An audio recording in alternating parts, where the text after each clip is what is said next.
Your man there is your timekeeper. You got your 30.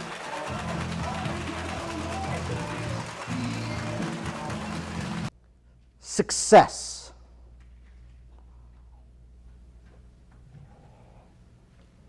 It means so much to so many people, doesn't it? I mean, it's such a powerful word. Success. Success is different. I discovered that if I was going to study success, right, I was going to also have to study this thing called failure. So in my study of failure, I started asking questions to myself. I started saying, okay, why don't people achieve goals? Right? Why don't people, how many people in this audience have set a goal before that you have not achieved? Or we say things like, man, they're just lazy. Or you know what, they just don't want it bad enough. Ever heard those things? You have to think about this. Why is it that they don't achieve them? Why is it that people fail?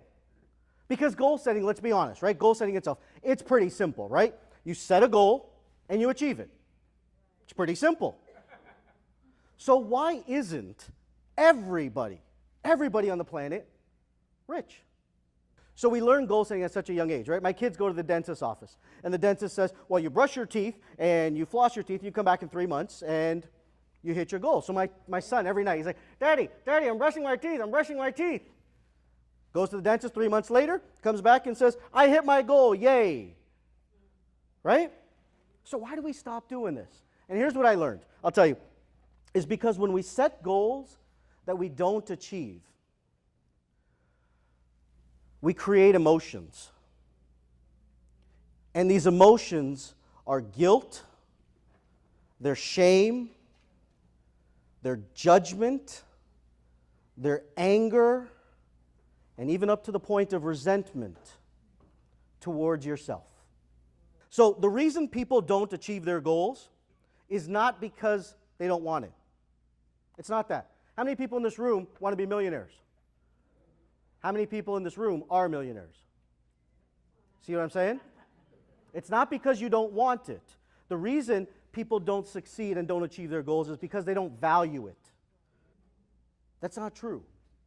Your values are what's known as the blueprint of this entire field, and it's got a long name. Let me get it right. It's called interpersonal psychoneurobiology. What it means is how you think and how you're wired. It's who you are and how you express yourself into the world. See, the thing is that people lie to themselves every single day. All of us do, right? But your values in your life do not lie. 100%. They don't lie to you. They give you exactly what you want. So if I was walking down the street and I met you for the very first time and I said, hey, how are you? Who are you? How would you identify yourself? What would you say? For me, it'd be simple, because I know my values. I'd say I'm a father, I'm a speaker, I'm a teacher, I'm a consultant, I'm a business entrepreneur. That's who I am. Look at your Facebook profile picture. That'll give you a good indication of your identity as well. What are you willing to pursue despite going through pain? What are you willing to achieve or pursue despite going through pain? If I cut all of you in this room a check for $250 million, it's a lot of money, isn't it? What would you do with your time? If you have more of the money than you know what to do with, what are you doing with your time? Are you in this game or are you doing something else? And I'm not judging it. There's no judgment. But it's for you to look at yourself and be real with it.